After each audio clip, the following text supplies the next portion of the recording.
NomadHer Businettes. We are a startup based in Paris and in Munich, and our business is all about helping female businesses to take off. So the idea is really to bring women from their business idea to a prototype and to really help them concretize it all with really hands-on digital solutions, and to help all these solo founders work on their idea and really exchanging with each other. We have a community, which you can see on the picture. And in September, we will launch our platform, which is being developed right now by our super cool tech team.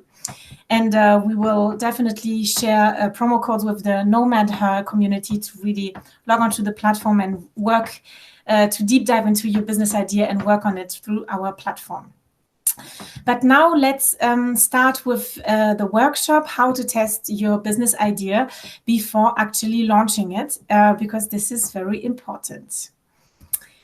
So why should you test your business idea? So first of all, it's super important to validate your concept, because maybe you think, oh God, my business idea is great. It will help so many people. And then in the end, you take, I don't know, a year to develop something. And in the end, the target group or your customer is actually like, I don't really understand what to do with it. I don't understand the product. This is why it's really important to validate the concept and also to really understand what your customers want. So maybe your assumptions will be right, maybe they will be wrong. But anyways, you will see as soon as you talk to your target group and to your customers about your product or the offer that you have in mind, you learn so much about your product.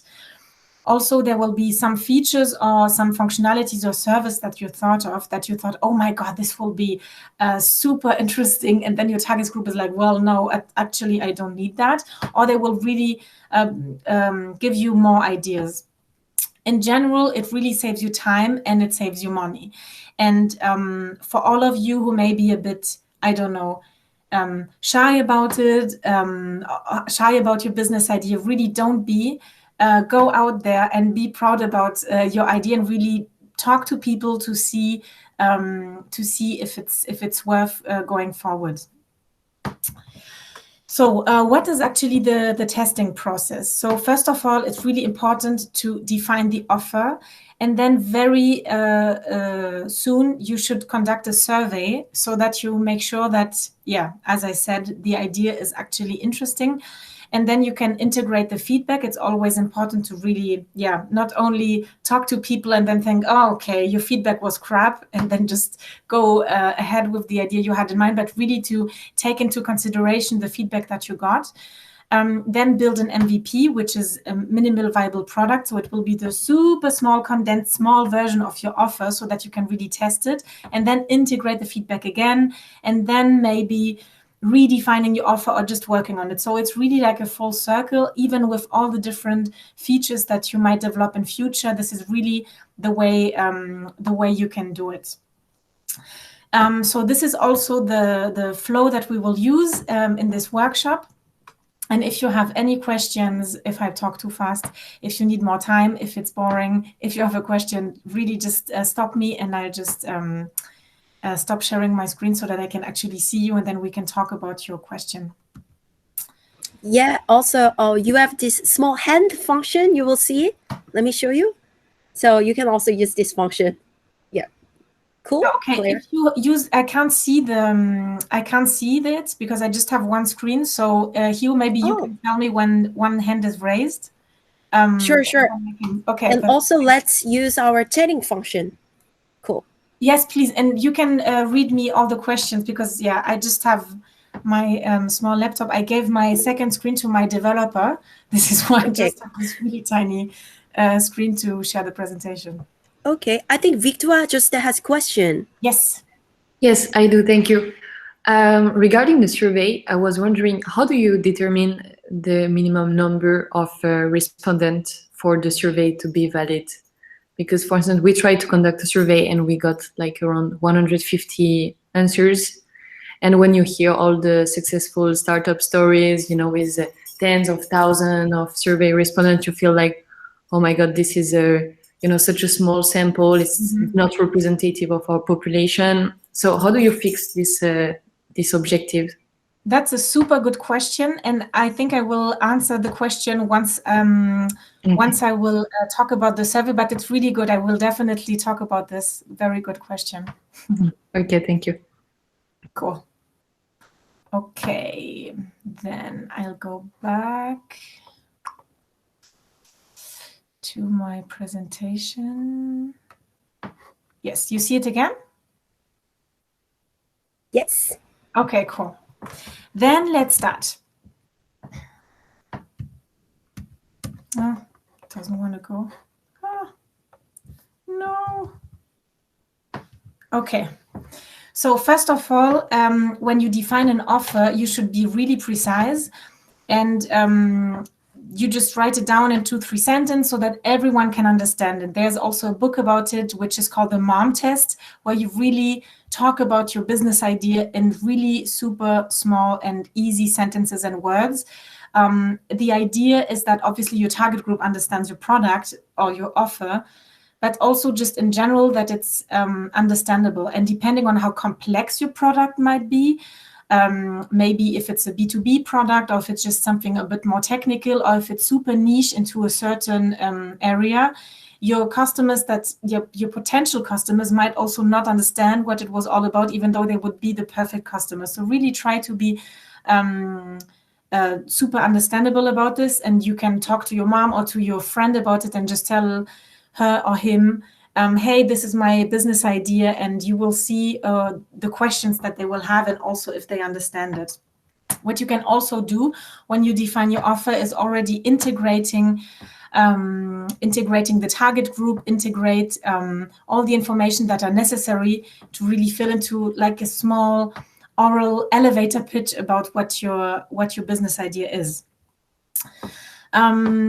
In our platform, we work with Anna, which is not a real person. It's our virtual, let's say, coach. So she's an entrepreneur. And she just started off just like you. She had a super cool business idea in mind. So she's a chef. She really loves cooking. And she wants to offer a cooking platform for people who want to enhance their cooking skills and to really to do really nice dishes at home. And she wants to offer it on the platform. And yeah, so this is her business idea. And this is an example of how you could formulate your offer. So I will just go on the next slide and then go back to it so that you can have a look at it later.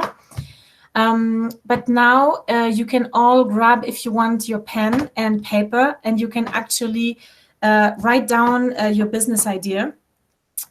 Think of what I just told you of what's your business idea, who is the business idea for, so who's your target group, and where will it take place? For example, will it be in an office, in a restaurant, in a plane, on the internet, on your phone? So where will it be? And who the target group is. So is it children? Is it boys? Is it girls? Is it managers? Is it students? Whatever the target group is, the more precise you can be, the better. And really try to make it super small. Let me know if, does any one of you need a business idea just to work on it as just like a mock-up, because we prepared a few examples. So let me know. Oh, yes. And also, Claire, I think you can keep your presentation, but Diana asked, what is the name of the book that you just mentioned? You say like there is a book about this? Yes, it's called the Mom Test. While we do the exercise, I can look for it online and send you the link. It's a really interesting, definitely a really interesting story. It's not a story, it's a book about entrepreneurship, but it tells you everything about it. Yeah. Okay, so we need one person to come up with the idea. So that's what you suggest. This is something that you can really do yourself at home now. And you really just take a piece of paper, and you have 3 minutes to just formulate your business idea. Think of your target group. We'll do it super quick. And if just one of you doesn't have a business idea in mind right now, I can give you a few that that we prepared. So okay. Does anyone of you right now have a business idea for the exercise? Okay, no. Then, yeah, let's just start. Yeah, it's 26, so at 29, I will just stop you and we can continue. I can go back to the slide with Anna so that you have an example maybe.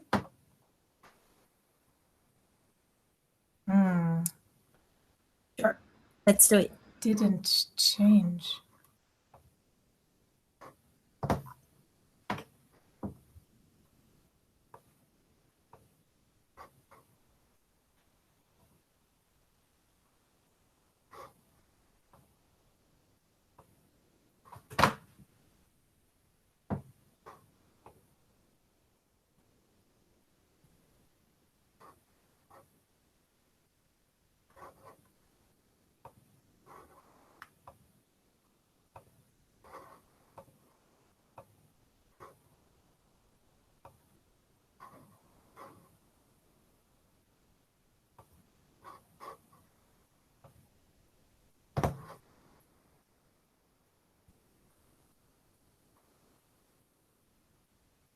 Oh my God.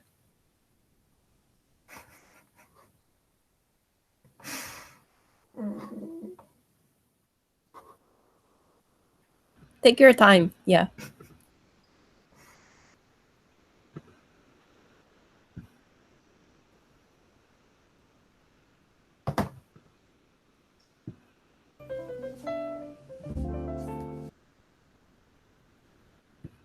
Sorry. Oh.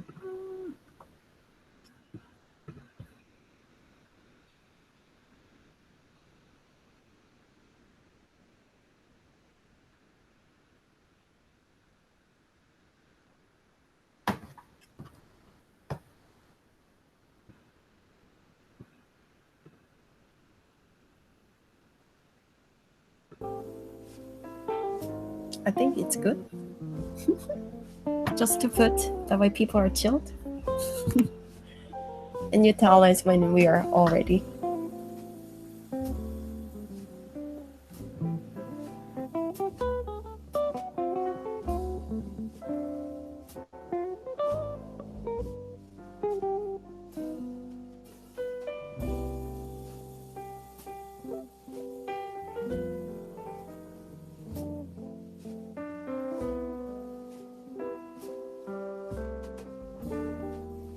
Oh, there are some new people, so don't get surprised. We are not listening to jazz music. Actually, we are working on how to concretize, make it concrete more for business idea. She just entered, so. All right, on my clock, it's already 3 minutes over. I don't know, do you need a few more seconds or? I think we can start because Sure. our time is quite tight. No? Oh. Yes. Okay. I will turn off the music then. Yes. Okay. Cool. Cool. So I hope that you all had time to write down your business idea.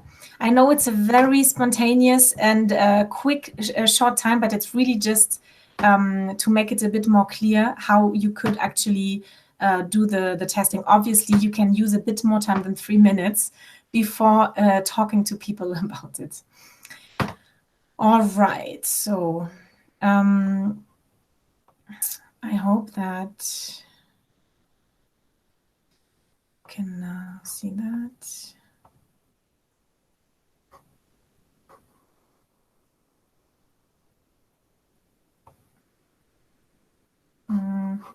Do you see my presentation again? Yes. Cool. Yeah, Claire, we see it. Okay, perfect. So so now that you've defined an offer and that you would be happy about the idea you came up, you can really start with conducting the survey, so asking people about it. So you should definitely go for a qualitative and quantitative survey, because then you just have the best ideas. So the first thing you would do is the mom test that I just talked to you about. It's really just to speak personally to your friends, to your family, and then also maybe to potential customers. Maybe one of your friends is a potential customer, or her parents, or I don't know, your teacher, or just people that are close to you that could be potential customers or experts that you may know personally. So really talk to them and ask them, hey, this is my business idea. What do you think about it? What are your thoughts? Would you buy it, etc.? So everything that could be relevant to really get an idea. And then once you've also talked, got the feedback and really thought about it, you can set up another a real survey using, for example, Typeform, Google Forms, SurveyMonkey. I don't know if you know any of these tools, but they are very easy to use, and you can make a very professionally looking survey in just, I don't know, maybe 10 minutes, adding a few pictures, adding the questions either with multiple choice, with free text, etc. And going back to your question, Victoire, about how many people you should actually get to answer to your survey, you said that you have 150 people who already answered to your survey. I think this is a great number, so really well done. And you will just know how good your product is and if the idea is good if you have launched the MVP, so the really small condensed version of your offer. So now that you've got 150 answers, you can really try to analyze how qualitative they are. So it means, is it actually your target group who answered? So I guess you also answered what's your gender, how old are you, etc. Because I guess the most interesting target group for you, Victoire, would be women during the time that they have their period. So between, I don't know, maybe 12 and 50. So I know it's a very broad scale, but I guess men that are 30 you can even kick the answers out of your questionnaire maybe, because they might be a bit misleading. So I would really have a close look on, did you actually catch your target group? And 150 answers are really enough.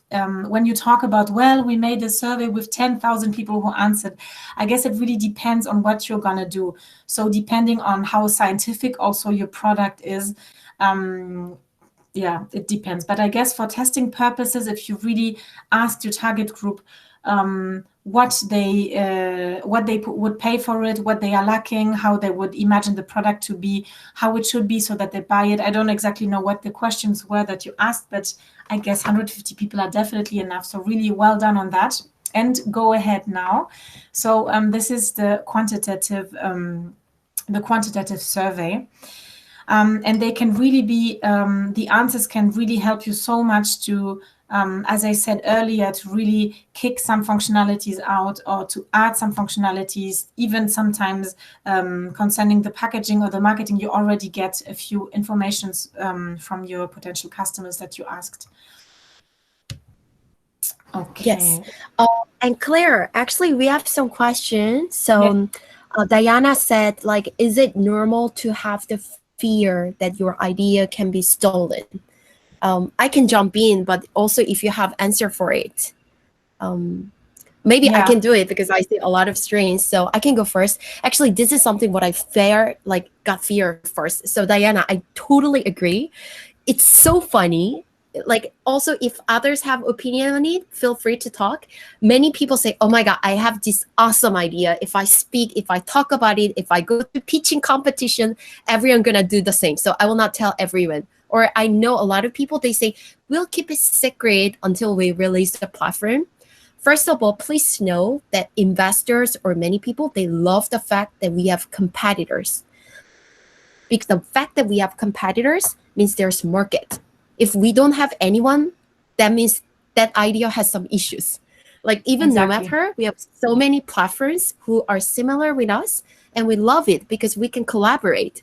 So what we always encourage people is talk about your idea and get the feedback, because the more and the faster you get the feedback, it can grow and evolve faster. And I think it's more than idea, it's more action. Yeah. Claire, do you have something to say? Mm-hmm. I really agree with what you said, Hio. I think it's so important to talk about your business idea really soon enough so that you really have a good impression of what people think about it. And also, as you said, to really also screen the market for competitors. And Yeah, I think that people like your friends or people you know will always think of you when they see something similar or when they have an idea about what you're doing. And this can be so helpful. Like your network will really help you build your business idea. We always say there's this saying that says it takes a village to raise a child. Well, I think it's a bit like in a business context. It definitely takes a village or a team to build a business. So really, take all information that you can get from people thinking of you when they see something related to your business idea. Think of that as a strength and as something super powerful. Yeah. Diana, are you afraid that someone gonna steal your idea? Can I ask you? Yes, of course.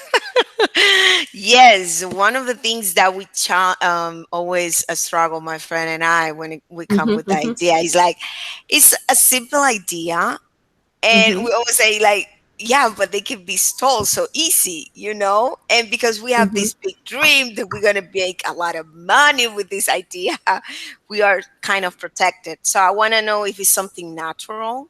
Like I think everyone that start a business have that fear, and some Definitely. advice, like you say. Yeah. Yeah. I mean, at some point you will have to talk about your business idea if you actually want to make money with it. So either you talk about it when it's still a little baby, or you talk about it when it's old enough to go to school. But anyways, you will definitely have to talk about it and to market it.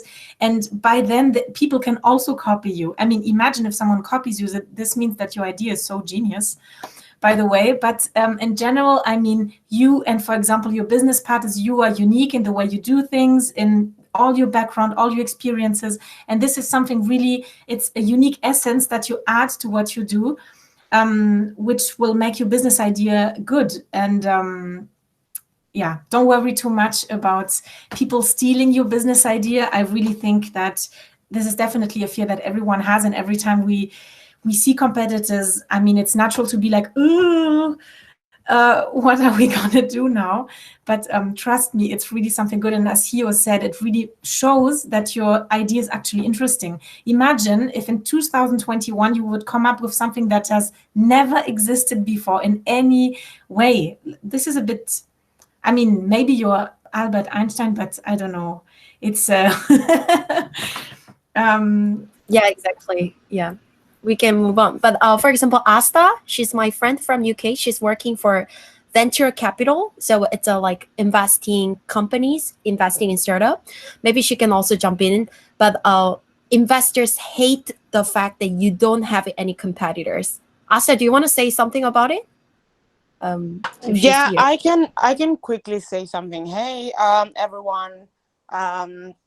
Totally agree with what Claire was saying. At the end of the day, you always end up talking about your business idea. And I think actually what really makes a difference is not a business idea. Most business ideas are free, and most of them are already been thought about. You'll sort of realize that the more you build something or whatever, you think your idea is so novel, actually, it probably might not be that new. What makes it different is the team, and it's the fact that you're building that idea. And the second thing is the execution.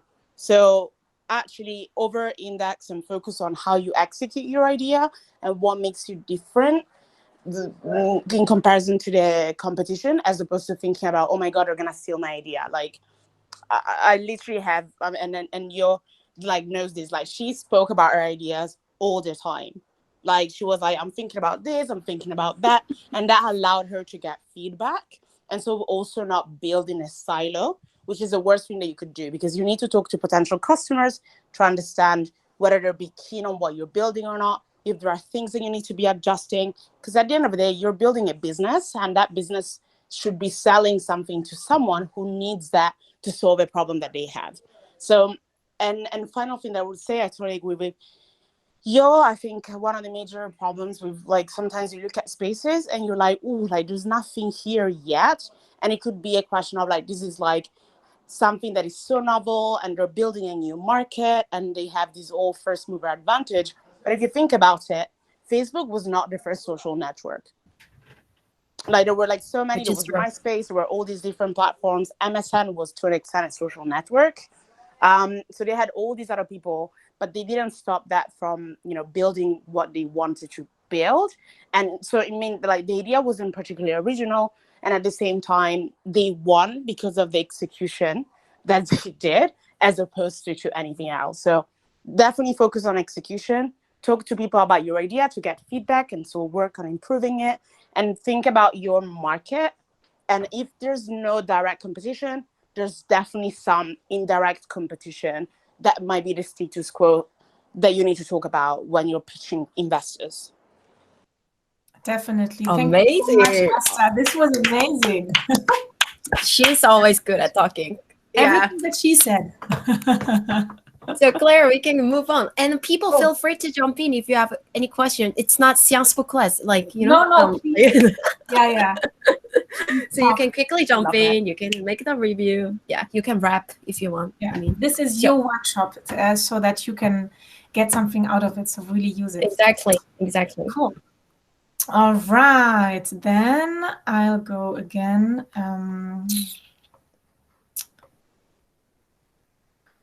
Does it work? Okay. You see my screen? Yes, we see it, Claire. Very good. So we talked about this already. So now we will talk about how can you actually integrate the feedback, what you do with this feedback. So for the quantitative feedback, obviously, if you do it with Typeform, Google Forms, etc., all the results will land into an Excel sheet. So the first thing that write down all your feedback is more for all the qualitative feedback that you will get from everyone you've talked to. Really try to write it down, and then you will see if the feedback repeats, then maybe you should look into it.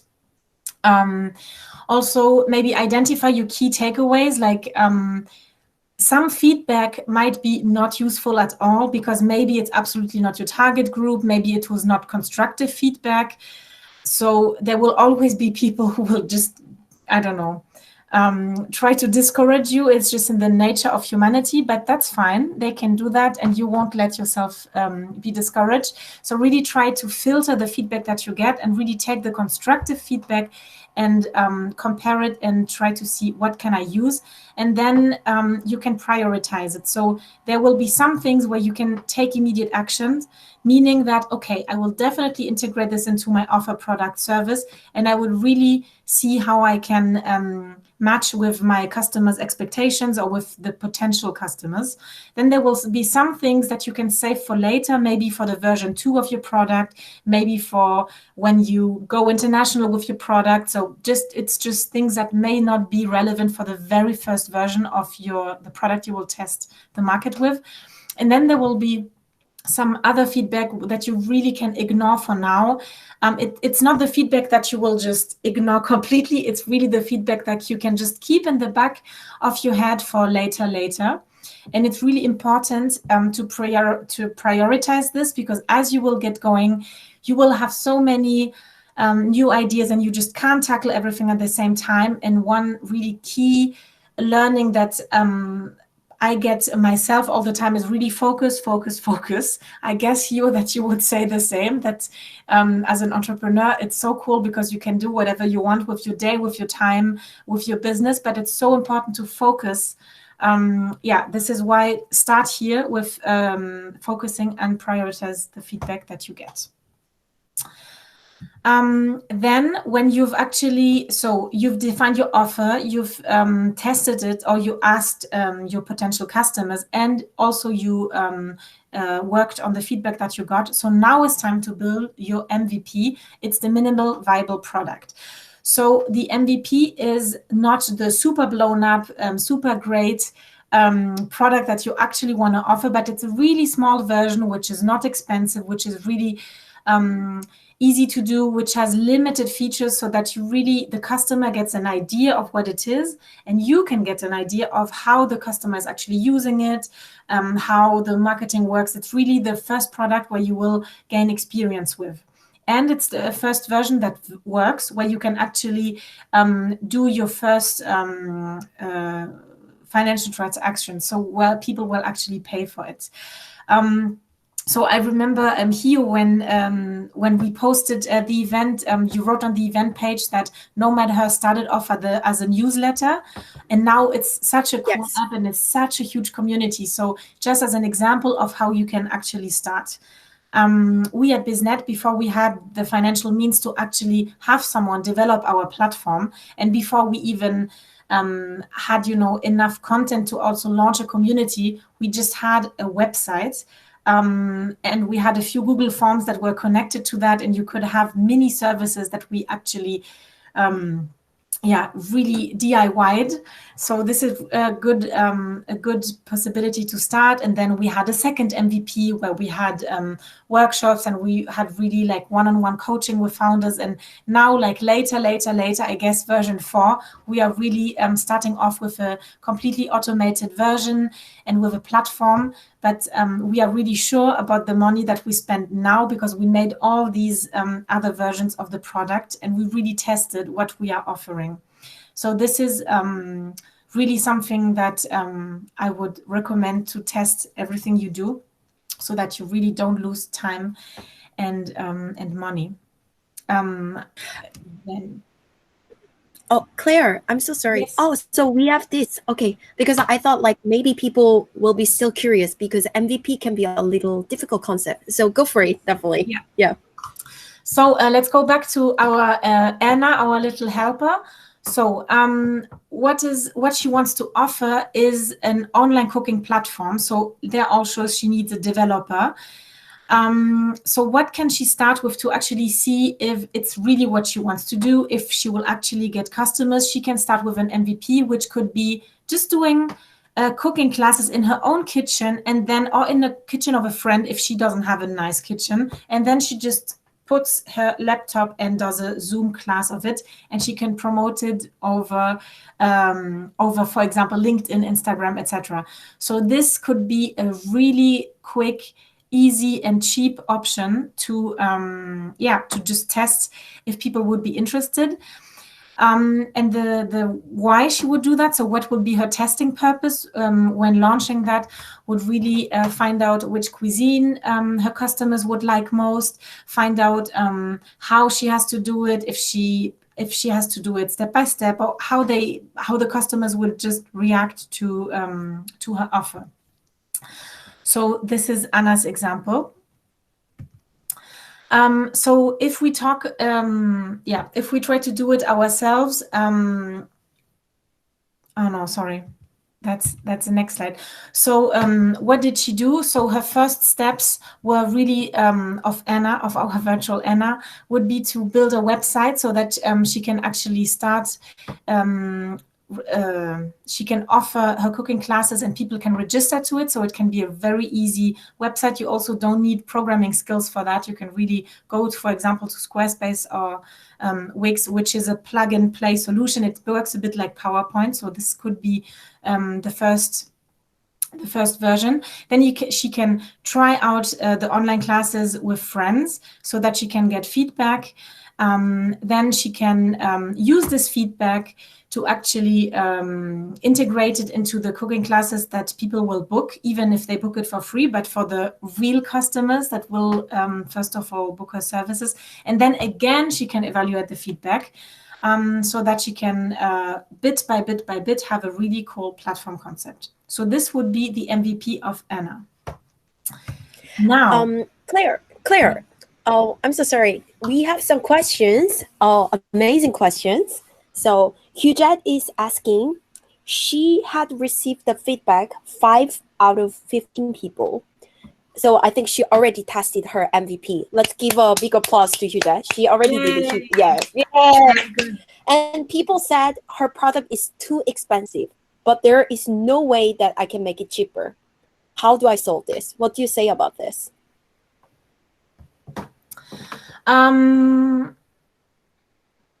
Well, I guess maybe you can ask the customers what you would have to do so that they actually book it for that price. Maybe, I mean, the one possibility would be to change the products or to just change the offer so that it gets cheaper, or really to ask the customers what services would you imagine on top so that you actually pay that price. So there are these two possibilities. Yeah, and really just talk a bit, like for those who really told you, okay, it's too expensive, try to talk to them more in depth and to also see what would be your budget limit so that you can really accordingly find another solution. Sorry, quick question. What did the other Cool, cool. person say? Because I think you said 5 out of 15. Were the other 10 happy with the pricing? I hope everybody can hear me. Yeah, perfect, So, yeah. Hujet. You can go for it. I'm the founder of Miniglot, and I'm offering subscription boxes for multilingual families. And what I did, I did a survey and I just prepped a few products and asked around a few families if they wanted to test my product, and I had a pricing for it. And at first, what I did from the survey itself, from those 15 families I asked, and 5 of them said that they found that the idea was great, but it was way too expensive. And the thing for me is that my pricing wasn't higher than what's on the market. And it was based on what the product itself was costing. So I didn't have any contract with any publishing houses, no one. So that's when it started. And now I have 8 families who are really willing to pay for it. The number went down because the others were saying that it was way too expensive for them. And I even had a mom who thought that I was going to send her my boxes for free. So I was kind of confused because it was obvious that the testing was for them too. Like I was offering it and they had to pay for it. So I was pretty confused if I should keep testing or if I should stop now. Yeah. So what was it again? So it was 8 people who said, okay, they would do it for that price, and 5 who said it's too expensive. It's exactly. At the beginning, I had 15 people who did the survey who were ready to test the product. But then when it came to the pricing, 5 of them said it's way too expensive. And the whole number kept going down. Now I only have 8 families who are really ready to pay and to continue testing the boxes. But I think that's a great result. At the end of the day, I think result. 8, yeah, good. 8 is really good. I wouldn't reinvent everything just because 5 people said no. So you have the majority who've now come and said we're willing to pay at this price point. So it basically tells you that you should adjust to your persona, what your persona is, and so identify the families who would be keen to pay that price point. And they're out there. Like you already have 8, so there's gonna be way more like them. So just generally have a think about the conversations and the type of people that said no and for it was too expensive, and consider them not your target market. And then look at the characteristics that might be like demographics, but also psychographics. So meaning like, for example, where they shop, what they do, what do they like, what they don't like, what are their concerns, and focus on that target audience and getting clients in that specific space. So I don't think you should say, oh my God, I shouldn't do this anymore, because I think 8 is a really great result. It's really a great result, It's freaking amazing. So just keep doing what you're doing and then try to identify other families who have similar characteristics to the one that are doing well. You may even ask them, would you recommend this product to friends of yours? And as a result, I'll give you like a discounted rate for a month or something, or for that time that I send a box. So do try to do that. But like the 5 ones, clearly, like it's great that you found out that they're not your target market. See as a win and then move on. Okay, great. The thing is, I was a bit discouraged, I think, because I kept sending out emails, and then I was happy to have 15 people. And when the number kept going down, well, just for everybody to have an idea, I'm offering the boxes right now for 35 euros. And there's a toy inside. There's a book, an instruction I write, and an activity card, and all put together in a certain language for the families. And I did like a market research, and I placed that price, especially also for myself, so I don't lose money because I'm putting my own money into it. Yes. Well, I would really say if you can write down what were the characteristics of the people who said it's too expensive, and what are the characteristics of the 8 who said, okay, it's super cool, I really want to try it. Then you can really, as Asta said, really refine and filter a bit more what your persona, what your target group is. I think this is a very good strategy, and really don't let yourself down or discourage yourself just because of 5 people. When 8, which is the majority, actually said, yes, I want to try your product for that money. It's really good.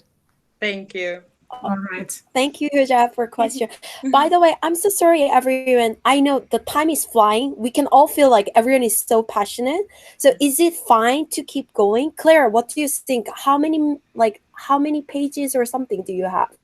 Is it fine for you, or do you want to? What's your idea? We just have one more step where we will actually have a bit of time for you so that you can work on your MVP, and then that's the end already. Because the aim of the workshop was really to test the idea. So you've defined your idea in the first step. The second step will really to think of the smaller version, and then we have still. I mean, I'm available for you the whole evening. So if you also have more questions. Talk about that. Sure. And actually, because we are getting some questions, Victoire, you have some questions, right? Yes, I do. But if we are short on time, I can skip it. No. Let's go for it. I think we can finish it in like 15-20 minutes, and I think everyone is really enjoying. Sure. Okay, perfect. Thank you so much. I'll try to be quick. So basically, in our case, we have a little conflict in my team regarding the MVP. Because I'm like really full lean startup school. So I'm like, let's just go for it, do the basic product and just test it, talk to the customer and move forward. And my teammates, instead, they are saying, no, we can't take the risk to start with a product that is not perfect, because if we fail with our first version, then we are, never gonna get our customer to buy it again. So this is the question. When you have a product like us, like a paired underwear, you can't afford to have a half-baked product and to have your first customer to have leaks after 4 hours wearing it. It needs to be super safe. So that was the dilemma. Like, how do you do when your MVP, actually cannot disappoint your potential customers? I think especially for your product, as it's a period panty, you can actually talk to your friends that are close to you that won't sabotage your image in case the product doesn't work. And you can really just give them a few samples and they can try it themselves. And then I guess you can really, avoid avoid to have a bad image or something. You can really have people test it. So if it's really about the quality of the product, as you said, if it leaks, for example, I guess you don't even have to. I guess that your co-founders are afraid to offer it to the real target group in India, etc. So I don't know, maybe they can also ask their friends. You can ask your friends, and then you have a little target group of maybe a test group of 10 people that can test it over a month or something, and then you will know more. Yeah, that makes sense. Thank you so much. You're welcome. And also, I think a lot of people have different idea. For NomadHer, oh my God, if you download the first app, it's crappy. We have so much bugs. This is not functioning. Even right now, we didn't have any reply function. Push notification doesn't work. We can only upload 1 photos. So many things. And Umaima is like, when can we fix it? And I always say, Umaima, we need more developers to do this.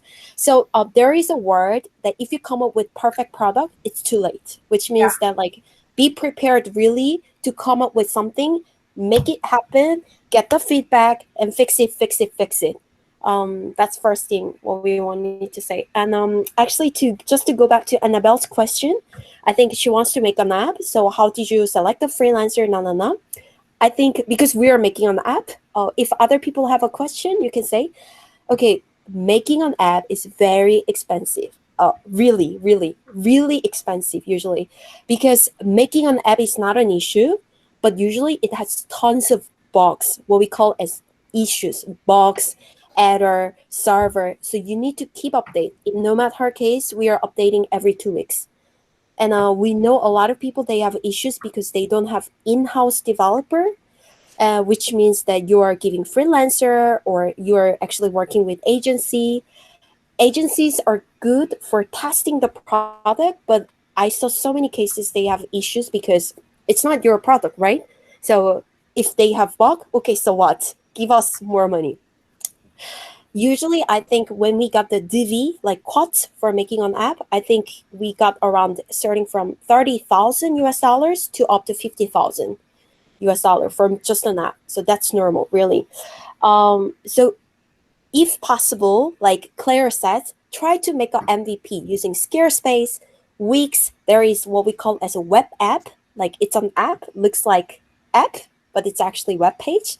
And it costs like 20 US dollar actually. So Exactly. I think And some other things that you can do, Annabelle, as well. There are a lot of prototyping tools. For example, Figma is a great prototyping tool. It's super easy to use. You really don't have to be a techie to understand that. It's a bit like Squarespace concerning the plug and play functionality.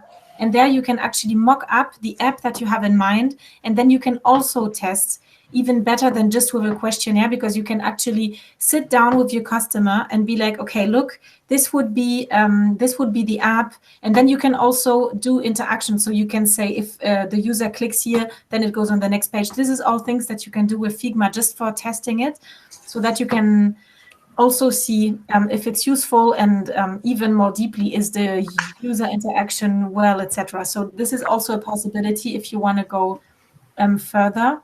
And definitely also a cheap option. I think it's even free, Figma. Yeah, we have the free version. So yeah, I just wanted to add, because now things have changed a little bit and there are a bunch of no-code tools. There's a thing called Bubble that allows you to basically build an app with no code. So that's a good tool to check out and see. And I know that they're like, there was a startup that I met a while ago, and basically they just created the first version of the app through like on Bubble. And that was a really good way of testing everything before you sort of decide to start developing things, because as you said, developing is super expensive. So when I go for really the cheapest possible option to de-risk what you're building. So definitely check out Bubble as well if you're interested in building an app, because that's, the best next step, I guess, after, maybe prototyping or having a web app that you test. I see. Yeah, because even for the website, I told myself that, well, it would probably be cheaper to just have freelancers, I know, fixing some things on the website when necessary. But on the other hand, when there are often problems and things to fix, it might still be a better long-term investment to have someone actually in a team. I don't know what you think, since I have no skills. And well, concerning the website, you can really use a plug and play tool, like, for example, Squarespace or Wix or Jimdo. There are so many operators. There's one other that's called Webflow, which is also friends of mine recommended to me. So it's really easy. You just create a profile, and then you have templates. So you choose a template that you like, and then you can exchange the content. You can add call to action buttons. So it's really easy. You don't have to be either a designer nor a developer. It's really not rocket science. You can definitely make it. And also there are 100 million tutorials. If you have a problem, you just ask your question on YouTube or on Google. You will definitely find help. And I promise you can make it with one of the sites I just mentioned. And to go back to what Asta said concerning a Bubble.io, it's a really good recommendation. It's a really cool tool. We tried it out as well, and I think you need just time. Really, you have to put in time to work on it, because actually you can really launch a product with Bubble. So it's a low code or no code solution, and it's really great. But I would even say that this is more than just an MVP. You can really also build a product with that. But yeah, in the end we decided not to go for Bubble because we tested it, and yeah, I think it's a bit more complicated. Thanks. And I think just going to that like slide. Helma, do you want to ask your question? Helma from Yeah, do we Indonesia. still She's have like, time? Yes. Yeah, go for it. I think we have time. And then Claire said it's last slide, so it's fine.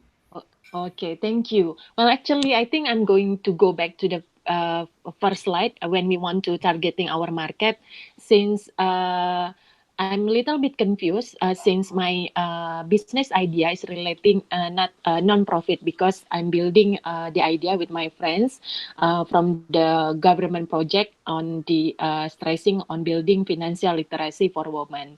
When you build something that particular on the certain groups, in particular, in my case, is a woman, do we have to insist on relating to the other part as well? For example, women who already married, of course, in financially depend or independent from her husband. So we targeting on the husband part as well. Perhaps Claire or Hugh can give an example using NomadHer X well. And then the second question will be, since my app, my business idea, I'm using idea in here is related with building financial literacy. Do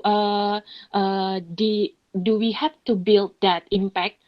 Since in particular, I knew that you are quite firm and then strong in building the idea toward the woman traveling solo, and then build that idea how supposed to be a woman who travel and then going everywhere.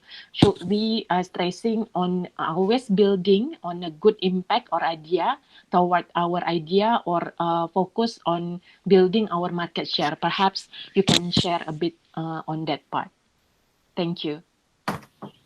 So if I understood your question right, please correct me, Helma. So you wanted to ask, your target group is women, but you want to know if you also have to ask their husbands in your surveys, because they could be the ones actually purchasing the products for their wives. Is this the first question? Yeah, exactly, I think. Okay. Yeah. So I would say that in marketing, you always have, imagine a kid can also not buy a product. So if you create a product for a kid, you will also always market the parents, because they will be the ones buying the products, and the consumer or the user of the product will be the kid.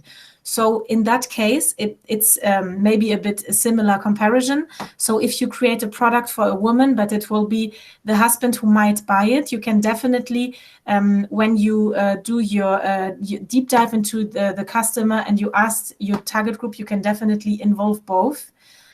So that's not a problem. I think it would be just really interesting in your survey that at the end, when you do the analysis, you really can you understand which results belong to the husband and which results belongs to the wife, so that you can really understand how would the user use my product, what is the feedback on that, and what would the person buying it, so maybe the husband, say about this the product. So maybe this could be a way to do it. Is that helping? Yeah, it helps a lot. Yeah, Okay. Claire, so can we go to, I think we can move to the last one? Yeah. Yes, let's go. Cool. So let me share my screen. And thank you, everyone. I think we try to wrap up, and then let's get feedback together. I know it's dinner, very late Indonesia. She said like it's almost 1 a.m. So. All right, cool. We've talked about the minimal viable product. So now this will be the last task for today, and we don't have to do 5 minutes. We can also do shorter here if you want to finish on time. But now it's your turn to really build your own minimal viable product. I know it's a very short time. It's really just an exercise, but maybe you can really think of. So now you had your very big vision at the beginning when you defined the offer, and now think of, okay, I have 1 month time from today until in 1 month. What can I do to launch the MVP? So the very small version of my product, which is minimum, but it's viable, meaning people could actually potentially buy it already. And what could be also interesting then to have some kind of what would be the next steps to actually work on it. So what would be the to-dos that I have? Really try to, for example, write a list of the people you would give it to so that they can test it, a list of contacts, for example. Also define when you will test your product, what is the testing purpose. So you remember Anna's, the example of Anna was she had the Zoom cooking class and her testing purpose was what are my customers interested in? Which cuisine are they? Do they like? How should I do the cooking class? More slowly, more fast, etc. So everything you can think of, and then really try to think of a milestone plan of what would be the 4 next steps that I have to do in order to take this business idea to actually a minimal viable product that I can market. So yeah, I guess we can start with this. It's 11 past. Maybe I give you 4 minutes until 15 past. If you have any questions, let me know. Yes, feel free. I think it was really interactive. I think Kelly has some question. Kelly, go. Yes. It's not actually a question, but it's something that I found and I wanted to know if anyone has heard of it. So I have recently discovered a website called Teachable, and it allows, for example, for Anna, the interactive person, exactly, the cook, your fake client or whatever, your fake person. It could be something like that would be a platform in order to promote the courses, create a whole page, create a logo, that kind of thing. Does anyone know what that is? And that's something that I'm considering looking into for what I want to do, to get myself kind of started and then grow from there. Feedback on Teachable or anything like that. This is great. So there are many platforms like Teachable, like for example Coursera or Udemy. Maybe you know them. And all these online universities, they are really trendy right now. And I think they have such a huge community of customers. And it's also a great way to test your idea. But most of these platforms, they cost something when you as a coach want to offer your workshop. So maybe the really first thing I would do if you have a class that you want to test is really take it one step back and really test it first on a Zoom link, which is free, where you have full control on, test your slides, your method, really test what you want to do in this class with your family, friends, colleagues, whatever. You really use a small group of people that are kind of representative of your target group before even trying it out on Teachable.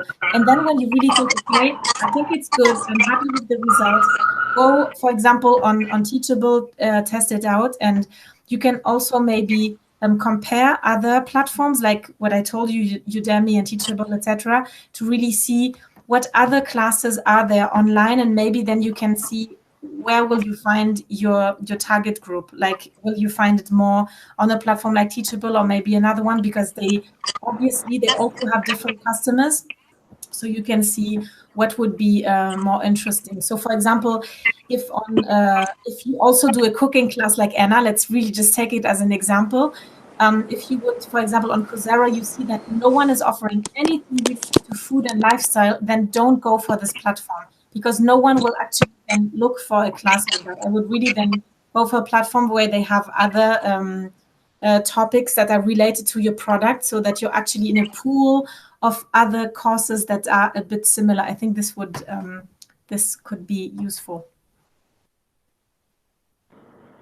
Thank you so much. I appreciate that. And what was that? I'm sorry. What was that you just said? It just cut out. The other platforms, you mean? Yes. Yes. Maybe if you want, I can write them in the chat. Perfect. So one of them is called Coursera. But to be honest, I'm in Europe, so I don't know if you know them in the USA. This is a very interesting question. But I know Udemy and Coursera, so they are very famous at the moment. Yeah, sorry, just to add quickly on that.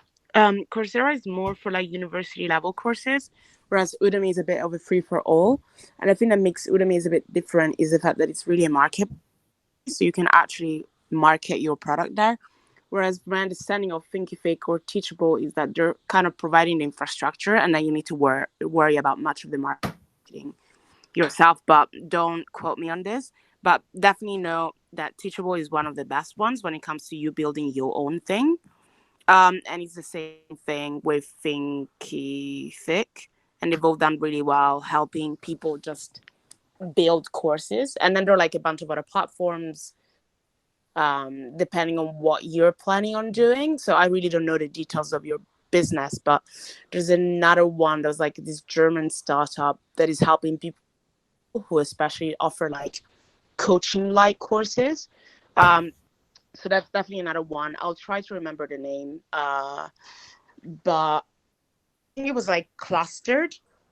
And it's based, so there's like, it depends on what you're teaching. If you're teaching core based courses, then maybe you're looking at something like clustered, which is slightly different and allows you to sort of also communicate with your students a bit in a more seamless way. Yeah. I just put Thank you. Elo page as well, which I just remembered. So this is a platform where you can build your online class, but it's not like on Udemy, for example, where you find other classes as well. It's just a tool to build your online workshop, for example. Yeah. So one more question, Claire, if I'm allowed, since I have too many questions already. Go, Ella. How do you making sure that since you said earlier there are already too many ideas on the market, and then too many it means too many fishes on the sea. So how do you determine that your idea can get to launch, or how do you make sure that your idea going to be sustained? Well, obviously, it's always a gamble. You can't know if your business idea will be successful. You always have to try, but by really testing it early and being sure about your target group and what they want, you can really eliminate the risks of creating something that no one wants and that is just not useful. So this is really the first thing. And then it's a bit like what we talked about before, like competition is really good. And imagine if there would be just one brand of clothes, like there would be no Zara, Gucci, H&M or whatever. There would just be H&M. Imagine that. So, there are in every industry you will look into, there are so many competitors, and it's good because, we have more than 7 billion people on the planet. So we definitely have such a diversity of people that could be potential customers. Obviously you need to cut down your market to be sure who you're targeting, but there's really space for so many different players on the market. So don't be afraid that you won't find your place. It will always be the way you market your product and your offer that will make a difference, and the way you execute it as well. Yeah, and I would Thank you also so much, say, Claire. sorry You're to welcome. just randomly add, like, don't want to hijack this thing. Sorry. I guess totally agree with what Claire was saying, and building on what she's saying is by studying the market and the competition, you'll also be able to spot opportunities at times. Because perhaps your competition tackled this problem by looking at X, and you'll sort of realize, oh, but like I wonder why no one has looked at Y. And you will have you'll be able to spot that solution, and then be able to say, okay, you know what, like I am different, and as a result of that, you'll have a differentiated value proposition. So, to be honest, like competition is healthy and it's good and it's everywhere.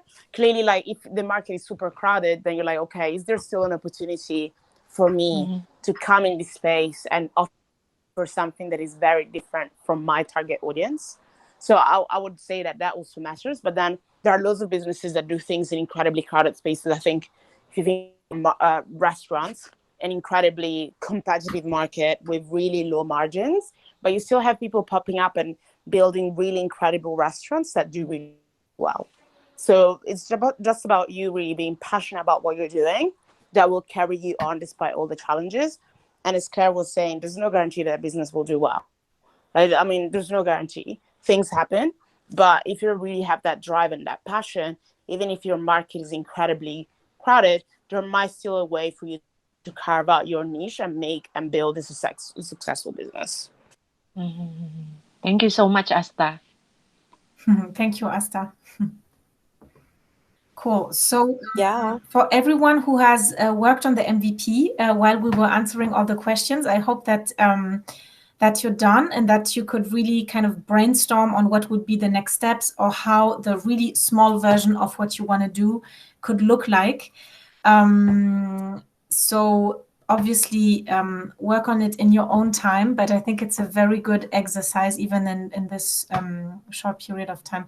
And before we finish the session, I mean, if you have other questions, let us know. But before we finish the questions, I would really like to invite you to also join our community of female entrepreneurs. If you want to connect with other women who are also building their startup, and if you want to exchange, and maybe there will be people building a startup or a company in the same area as you do. So it's really cool to just learn from each other, help each other. So you can just go on our link, businet.com/community, so that you match and mingle with other cool women just like you who are super passionate about their project and who are really willing to help you succeed. Okay. Perfect. Thank you, Claire, so much. And I know it's quite like late for a lot of you, but I could really feel all the passion. We're gonna wrap up, and actually, if you can fill out the survey, Umaima and I were like quickly making it, also listening. It will be super useful for us to prepare the next session, because we and our business, we are saying like it will be something interesting for many of you. So if you can give us some feedback, it will be helpful for us to prepare the next session, what will be interesting for many of you. And based on that, we're gonna come up with another amazing parts. And also we'll share all the information about Businettes, because I know that they are doing very super cool thing between Paris and Germany. And yes, voila. And thank you, Asta, Helma, Kelly, Annabelle, Alicia, Umaima, Huguette, Melanie, Claire. And thank you. wish you the best dinner. Thank you. Thank you very much. Over LinkedIn or whatever, we are always happy to talk to you and to help you. So yeah, I hope to see you all soon again. Thank you, Hio. Thank you, Claire. Thank you, Hio. Bye, everyone. Thank you so much. Take care, ladies. Bye. Bye. Thank Bye. you. Bye, everyone. Thank you, Emma. Thank you, Claire, so much. Yeah, thank you, girls. It was really cool, and I'm really looking forward for the Instagram live, also on our Instagram account with you. And yeah, I think it's so great.